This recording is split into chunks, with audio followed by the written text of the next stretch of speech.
এবার ভেনেজুয়েলা সফরের কথা জানালেন মার্কিন প্রেসিডেন্ট ডোনাল্ড ট্রাম্প। এছাড়াও দেশটির বর্তমান প্রেসিডেন্ট ডেলসি রদ্রিগেজের সঙ্গে যুক্তরাষ্ট্রের বর্তমান সম্পর্ক অত্যন্ত ভালো বলেও মন্তব্য করেছেন তিনি। 13 ফেব্রুয়ারি হোয়াইট হাউসে সাংবাদিকদের সঙ্গে আলাপকালে ট্রাম্প জানান তিনি অতি শীঘ্রই ভেনেজুয়েলায় সফর করতে যাচ্ছেন। তবে সফরের সময়সূচি বা বিস্তারিত পরিকল্পনা সম্পর্কে কিছুই জানাননি মার্কিন প্রেসিডেন্ট। সে সময় ট্রাম্প আরও বলেন, ভেনেজুয়েলার প্রেসিডেন্টের সঙ্গে যুক্তরাষ্ট্রের সম্পর্ক 10-এ 10 এবং দুই দেশ তেলসহ বিভিন্ন ইস্যুতে ঘনিষ্ঠভাবে কাজ করছে।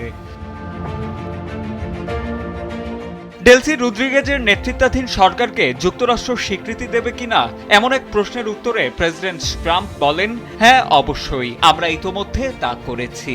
নিয়মিত তাদের সঙ্গে যোগাযোগ রাখছি এবং এই মুহূর্তে তারা খুব ভালোভাবে নিজেদের দায়িত্ব পালন করছে। এর আগে ট্রাম্প প্রশাসনের কর্মকর্তারা স্পষ্ট করে বলেছিলেন তারা রদ্রিগেজের অন্তর্বর্তী সরকারকে আনুষ্ঠানিকভাবে বৈধ সরকার হিসেবে স্বীকৃতি দেয়নি।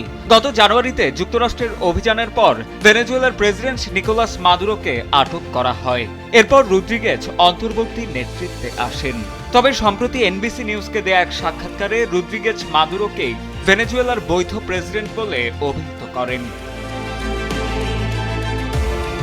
এদিকে যুক্তরাষ্ট্রের জ্বালানি সচিব ক্রিস রাইট ভেনেজুয়েলা সফরকালে জানান রদ্রিগেজ বর্তমানে অস্থায়ী প্রেসিডেন্ট হিসেবে যুক্তরাষ্ট্রের সঙ্গে কাজ করছেন। সিএনএনকে দেয়া সাক্ষাৎকারে তিনি বলেন, ভবিষ্যতে রদ্রিগেজের রাজনৈতিক ভূমিকা কি হবে সেই সিদ্ধান্ত ভেনেজুয়েলার জনগণের উপরই নির্ভর করবে।